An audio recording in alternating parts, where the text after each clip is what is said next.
Let me welcome all of you to the Institute for this session on the Asian economic outlook. Some of you were with us this morning. We had a long session on Europe, which is the problem. Now we're having a session on Asia, which we hope is the solution.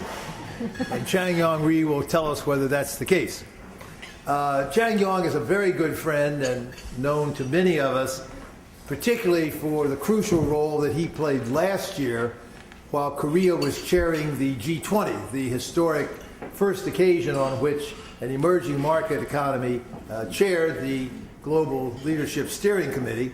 Korea had that honor, and Changyong was the key guy. He was the chief Sherpa. He was Secretary General of the Korean Presidential Committee for the G20 Summit, working with our good friend Il Sung and shepherding the entire process for the G20 last year. After he completed that assignment, he moved to his current position as Chief Economist and Head of the Economics and Research Department at the Asian Development Bank in Manila. In all these incarnations, he has been on leave from his base as Professor of Economics at Seoul National University, where he was for many years prior to moving into government and playing these key roles in the recent past. He did his PhD at Harvard. He taught at the University of Rochester. He's published widely and extensively on economic issues, and it's a great pleasure to welcome Changyong Rhee back to the podium here at the Institute. Take it away.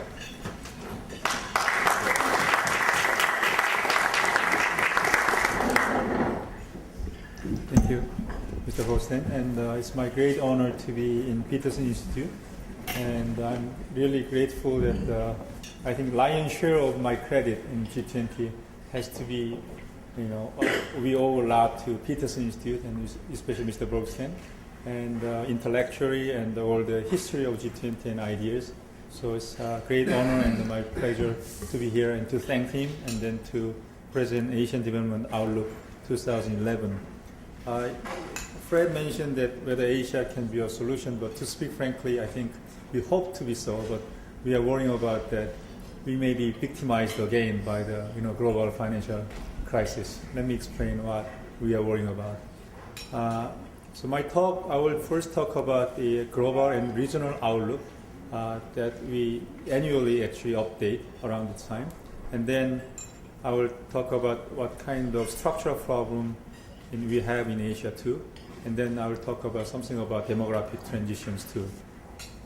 So key message is that we forecast that developing Asia will continue steady growth growth of 7.5% in 2011 and also 7.5% in 2012 if industrial economies do not fall into the double dip. So basically many people, when we release this forecast, say whether we are too optimistic.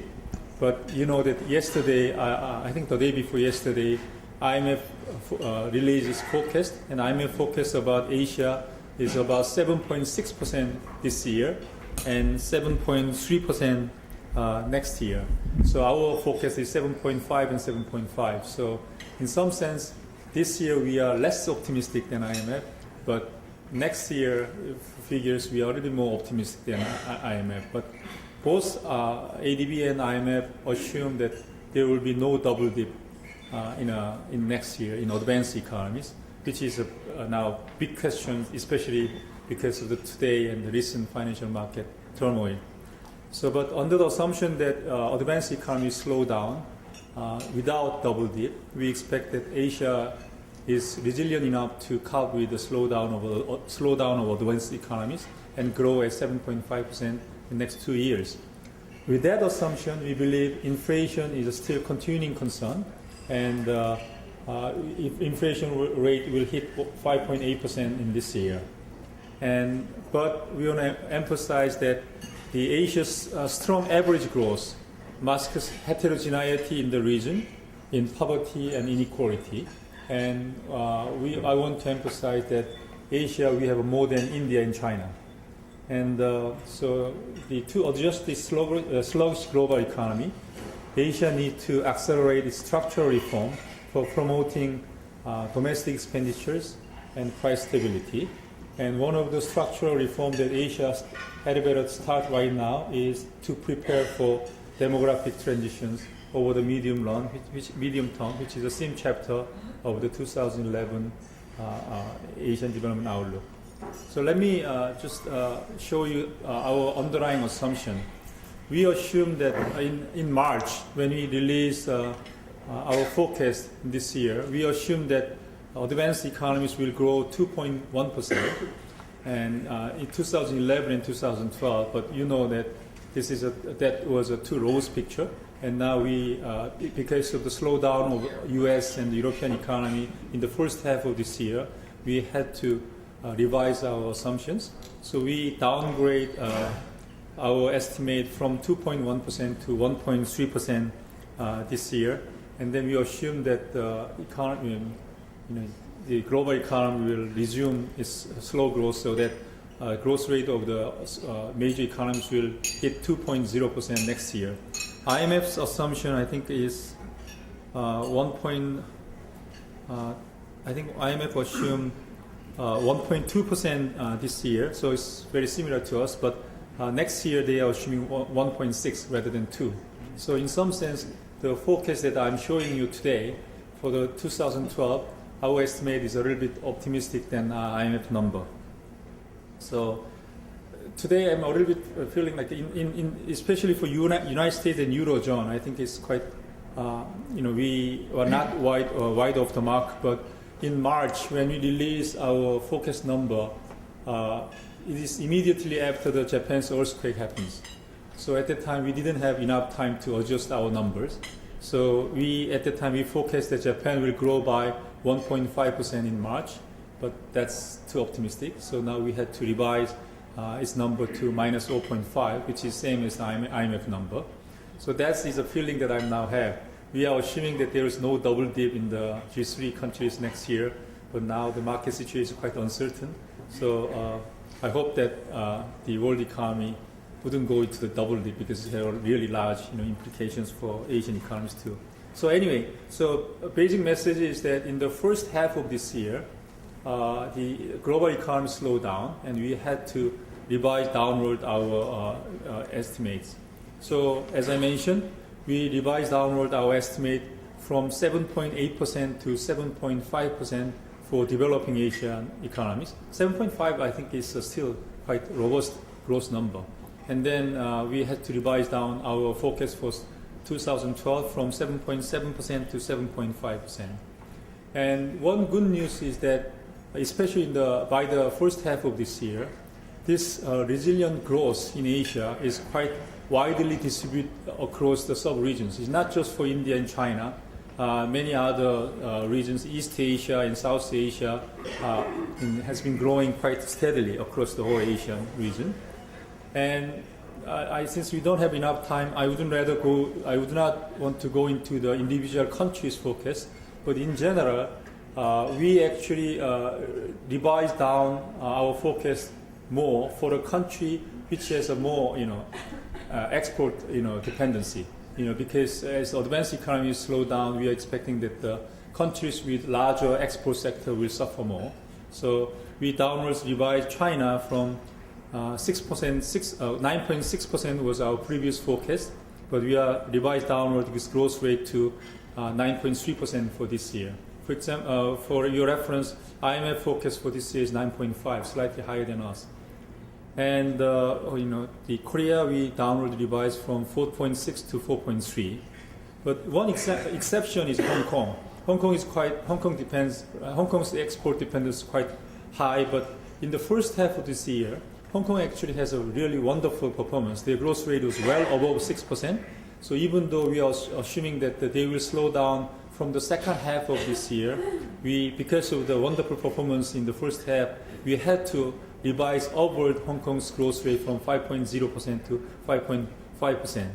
India, we are assuming that they will slow down a little more, even though India's dependence on export sector is low, but they have a high inflation. So I think we assume they will continue to do the tightening monetary policy to stabilize the inflation. So that's we believe that their growth rate will drop from 8.2% to 7.9%. Another exception is Indonesia. Indonesia in the first half of this year had huge capital inflows, and the investment projects are going quite nicely. So Indonesia's growth rate was quite higher in the first half. So despite the slowdown of the advanced economies in the first half, Indonesia's growth rate was quite significant. So we have had to upgrade Indonesia's growth rate from 6.4 to 6.6%. Other than that, in generally we downwardly revised the growth forecast due to the slowdown of advanced economies. And another good news from an Asian perspective is that recent growth is relying heavily on the domestic demand to get, even the export is play an important role. In this diagram, the yellow means domestic investment, green means private consumption, and the orange means net export.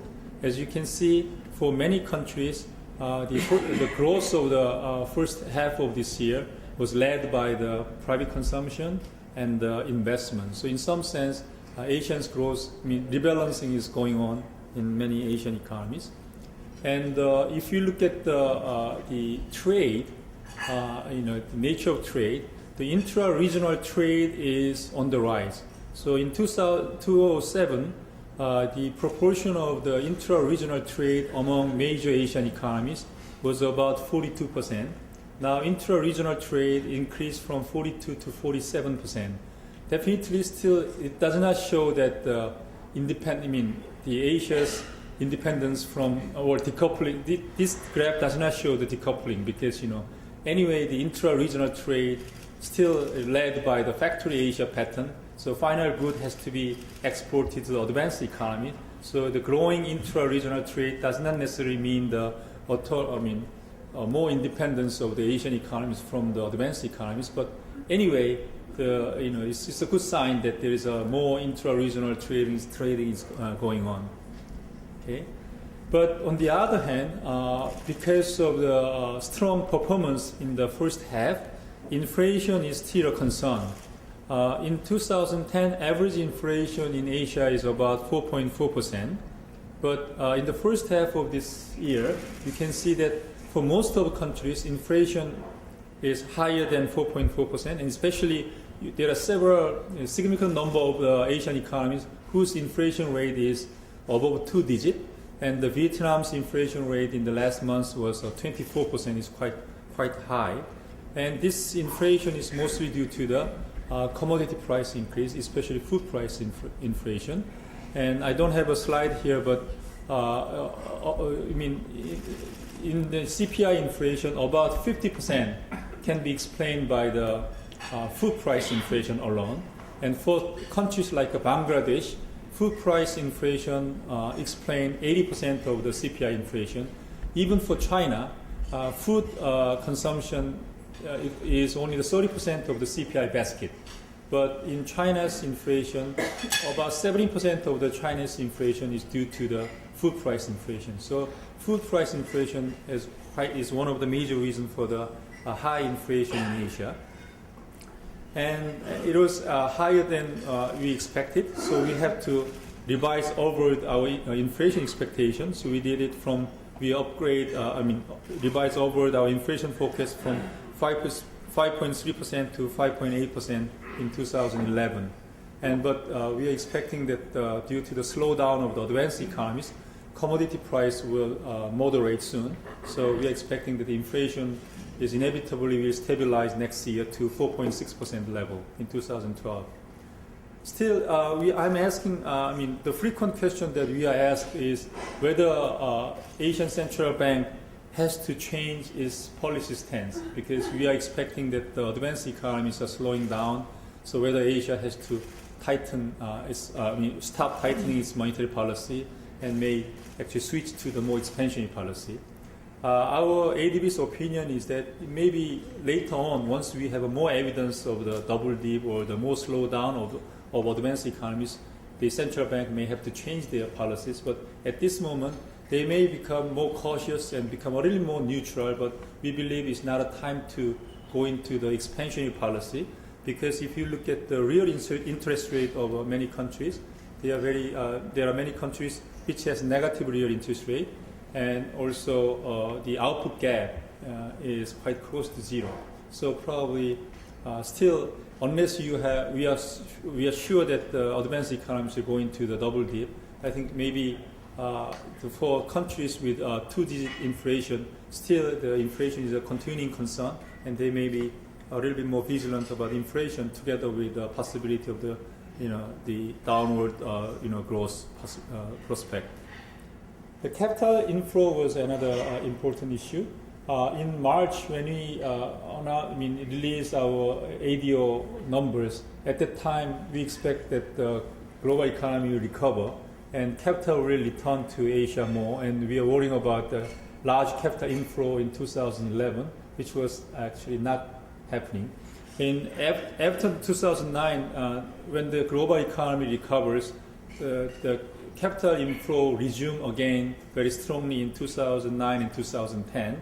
But in 2011, in the first half, the capital inflows are still coming to the Asian region, but the speed has been slowed down quite significantly because of the high risk aversion in the international capital market due to the uncertainty in Europe and in US. So now at this moment, it's very hard to forecast what will happen to the capital inflow to the Asian region. Two competing forces are working. One is the risk aversion due to the European situation and the uncertainties in the global world. But on the other hand, if these uncertainties is settled in, then maybe Asia may have better market fundamentals, and there may be a more capital inflow into the Asian region. But as you know, that in last months, as the European situation becomes worse, and many European banks are liquidity constrained, and there's some evidence that now the capital, especially the equity capitals, are coming out from the region. So at this moment, we are wrong in the sense that we are worrying about the large capital inflow this year, but that seems to be not realizing at this moment.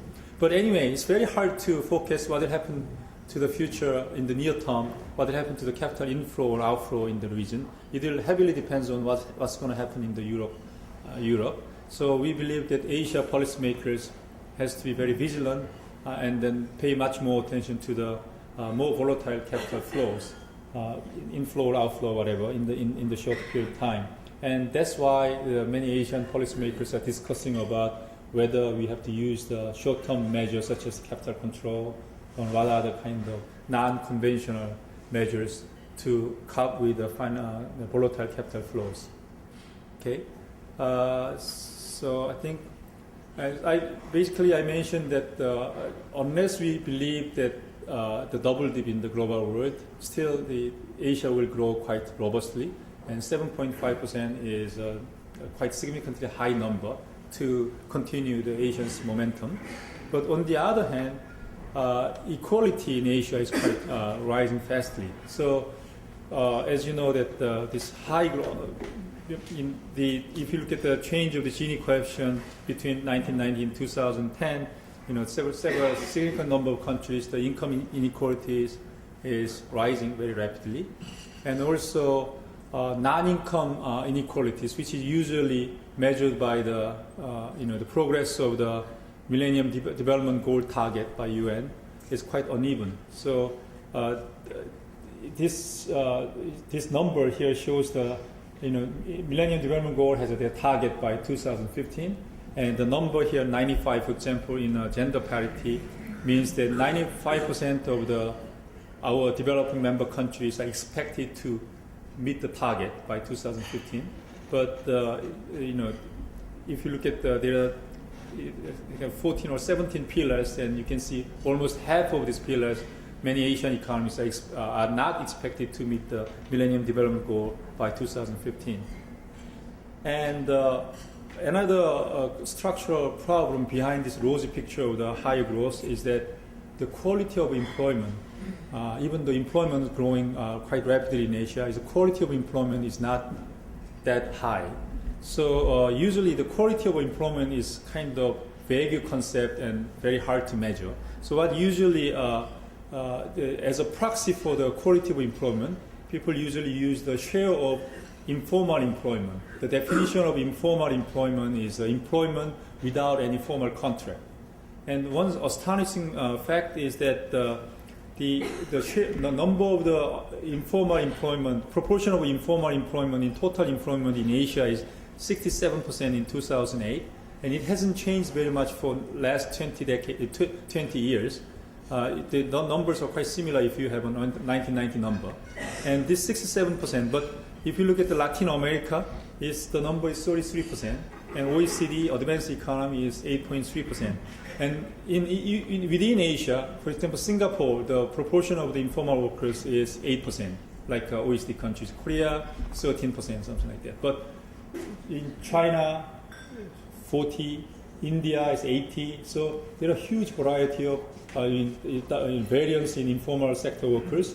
And in general, I think quality of employment in Asia is relatively low. I think it's because Asians' growth based on the relatively cheap labor and manufacturing sector. So in some sense, the quality of employment was kind of sacrificed because they want to achieve a high growth rate in some sense. And this growth led a significant decline in poverty. And between 2002 and 2008, if you define the poverty as a people who live under $1.25 a day, in 2002 there is a 1.11 billion poor people, but in 2008 753 million people are under poverty. So you can see there is significant decline of the poverty during this period thanks to the high growth rate. And head count ratio, which is measuring the proportion of the population who are living under the poverty line, declined from 34% in 2002 to 22% in 2008 if we use the $1.25 a day definition. So there has been a significant poverty reduction. But on the other hand, due to the slowdown of the growth after this Lehman crisis, the headcount ratio, the reduction of the headcount ratio start to slow down quite significantly after the crisis. So recently, poverty reduction kind of speed has declined quite significantly. And the biggest problem is that we know that the poverty has been reduced greatly in Asia, but we don't know that behind this, rosy picture, there is heterogeneity. So we actually differentiate the Asian countries depending on their income level. So developing Asia in this chart is average.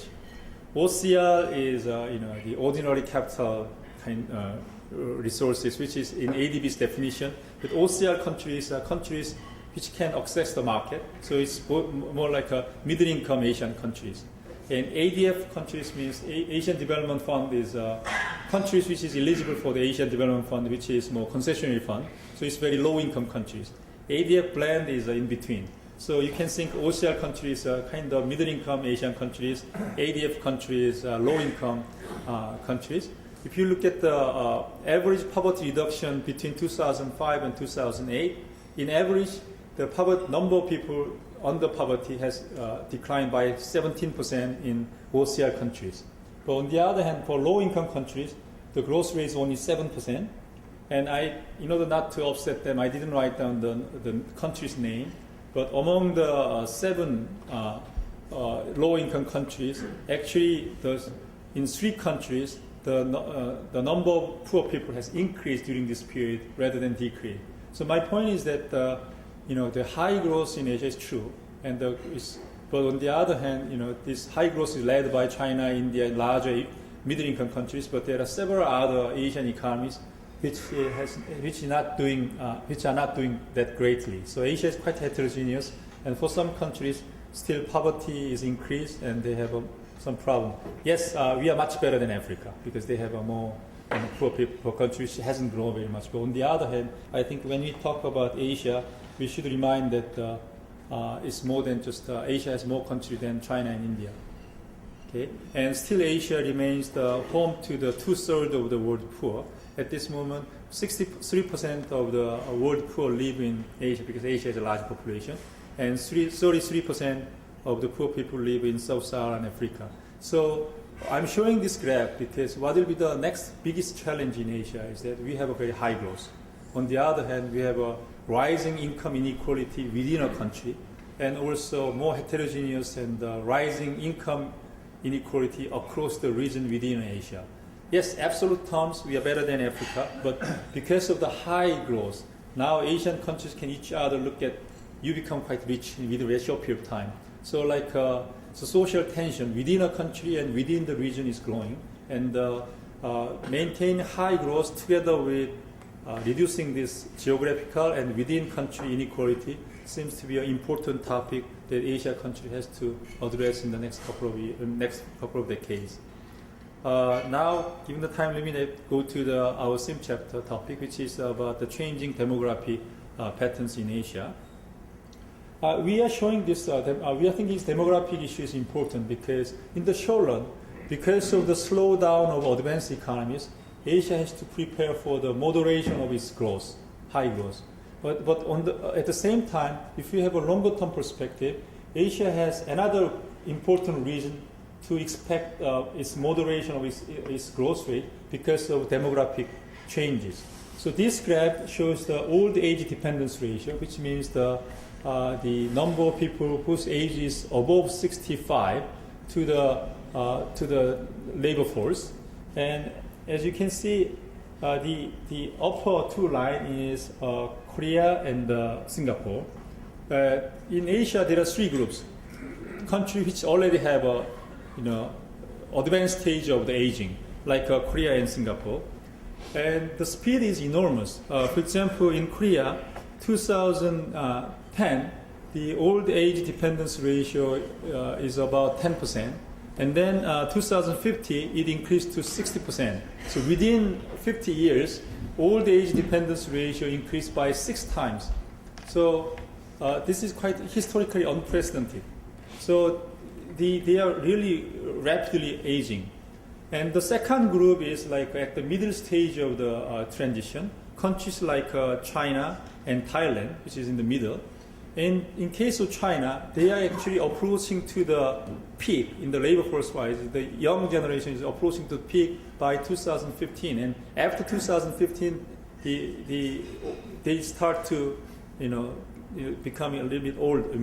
Moving to the old societies. The speed is also quite rapid in China. In China, in 2010, the old age dependence ratio is about 12. And which is in US is about 25. So China is much younger society now. But in 2050, the China's old age dependence will become about 38, and US old age dependence ratio will be 35. So now China is much younger society, but in 2050, China will become an older society than US if you use the trend. On the other hand, still in Asia, countries like the Philippines and countries like India are still at the beginning stage of the transition, so they are quite relatively young, and they will remain to be young until 2050. So Asia is now experiencing demographic transitions. I want to emphasize it's not a demographic transition; it's transitions, and many different groups have different problems. And it has a very important implication. In the last 30 years, from 1981 to 2010, this demographic transition actually has contributed positively to the high growth of Asia. During this period, for example, Asia, in average, per capita income grew by 7.5%. We have some econometric studies, so it can be quite controversial, but according to our econometric studies, this demographic young population, the demographic characteristic contribute to the in average 1% point growth among 7.7 growth rate. So 1/7 of the Asians' high growth can be attributed to the good, the young population structure. And in case of Korea, we call that a demographic dividend. In case of the Korea, demographic dividends is about 1.1%, In China, 1.2%, and India, 0.6%, Philippines, 0.8%. So in case of China, for example, in their 10% growth rate, 1.2% growth rate can be attributed to their part in very young population structure. But these things will change dramatically, and this demographic dividend will end soon. And when we use the same methodology for the next 20 years, from 2011 to 2030, the average demographic dividend will be 0.6. So it declined from the 1% to 0.6%. But this 0.6% masks heterogeneity. Already, for example, during these next 20 years, Korea's case, demographic dividend will become a demographic tax, and it will account for minus 0.8% for the next 20 years. China, minus 0.3%. So China's population structure will be a negative contributor to this growth rate, not a positive. Still, India, this is young population structure, so their demographic dividends will be 0.7%, and Philippines 0.7% too. Okay, so depending on which country you're talking about, demography factors will actually slow down the high growth rate of China and Korea. Hong Kong and Singapore, this demographic tax is minus 0.1, so minus 1.3. Sorry, 1.1, minus 1.2 and minus 1.3. This is quite significant. I'm assuming that they do not have any policy changes in migration and kind of things. Another big problem is that if you have more old people, how you can support these old people? And there are three ways to support old people. One is from their own saving, which is marked by the green color. The other one is that public transport, social security system, which is marked by red color. And the third one is private transfers, which is marked by the blue colors. The private transfer means family transfers. When you see the negative numbers, which this number means that the people, actually older people, still subsidize the young people. So minus number means that the subsidizing from old to the young. So if you look at these graphs, and you can compare the Asia, Europe, and US and Latin America. First one, you can see the greens is a major share. So the own savings is an important way to finance consumption in the old period. But you can see more red in Europe and US and Latin America. So when you get old, the public transport system, social security system work more in Europe and Latin America. On the other hand, you don't see very much that public transfers in Asia. And you can see that most of the negative blues in Europe and Latin America, right? And US. So in some sense, old people in advanced economies still subsidizing the young generation. On the other hand, except India and Indonesia, in Asia, the blue bars are positive, which means that Asia rely on relatively more in family transfers. But we have another evidence that the family transfers are disappearing quite rapidly due to the social and cultural changes due to the income increase. So one big challenge that we are saying is that now, given that family transfers are disappearing, how to secure the public transfers in Asia is an important issue. Now we are criticizing the Europeans and Americans have more fiscal problems. But on the other hand, the other side of the coin is that this graph shows that we haven't invested very much on the public transport system. So it's good that we didn't make a mistake, but on the other hand, it's a big problem that we haven't have our social security system and public social security system. So we may have a good fiscal stance at this moment, but if we try to build up this system, whether we can maintain fiscal soundness is another important challenges. So we believe that the young countries, we are several heterogeneous groups. So young Asian countries try to capitalize this demographic dividend while they can. And demographic dividend is not automatic or preordained. So they have to find a way to capitalize this demographic dividend. So for example, by creating more jobs for the young people and train them, by creating more labor-intensive manufacturing sector to take advantage of this comparative advantage in labor. That's what they have to do. Old countries must do some reform to extend the working lives of the old people. and increase the productivity of the old workers. But at the same time, they have to, both young and the old countries has to prepare to build up their social security system. And also this heterogeneity within the region provide ample opportunity for cross-country cooperation in terms of migration. So maybe migration is another important policy issue in this region. And also all the countries which become old can have a higher saving in transition. And that's one of the reasons why many Asian economies become a capital exporter now. And now, so how to use these regional capitals within in the region, or how to mobilize this, high savings of the aged society to aged country to the young countries are one of the important policy issues. Okay, so far, that is basically the basic messages in our 2011 Asian Development Outlook. So we believe if there is no big drop in advanced economies, economic activity, we believe Asia will continue its growth momentum, and inflation is still a concern. But we have to tackle the more structural problem, how to reduce inequalities, and poverty for some low-income countries still remains an important issue. And we have to start to prepare for the demographic transition, but at the same time, we shouldn't make a mistake to have should make a mistake and maintain our fiscal soundness, which is very important for one of the strong points for Asian economies. Thanks very much.